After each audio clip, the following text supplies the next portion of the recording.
সরকারি চাকরিজীবীদের বেশিরভাগ অংশের ছেলেমেয়েরা আপনি তথ্য নিয়ে দেখুন তারা হচ্ছে গিয়ে বেসরকারি প্রাইভেট স্কুলে পড়ছে।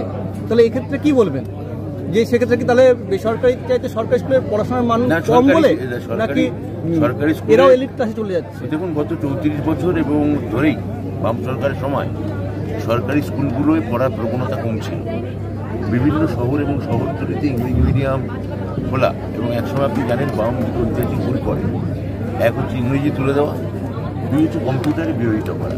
কম্পিউটার বিরোধিতা করার জন্যেই আমাদের তথ্য প্রযুক্তি কেন্দ্রটা আমাদের রাজ্য থেকে ব্যাঙ্গালোর চলে যায়। আর ইংরেজি আটকে দেওয়ার ফলে যেটা হয় সেটা হচ্ছে সর্বভারতীয় পরীক্ষার ক্ষেত্রে আমরা পিছিয়ে পড়তে থাকি। এই সময় কিন্তু যখন বাম সরকার ইংরেজি বিরোধিতা করছে, এই সময় কিন্তু আপনারা দেখবেন শহর এবং শহরতলিতে প্রচুর ইংরেজি মিডিয়াম স্কুল খুলতে শুরু করে, এবং সিবিএসই বোর্ড বা আইসিএসই বোর্ড এগুলো রবরবা বাড়তে থাকে।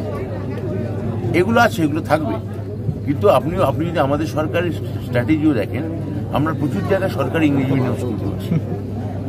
হ্যাঁ, আমাদের বক্তব্য হচ্ছে আমাদের মাতৃভাষা এটা আমাদের শিখতে হবে, কারণ এটা আমাদের শিকড়কে শক্তিশালী করবে।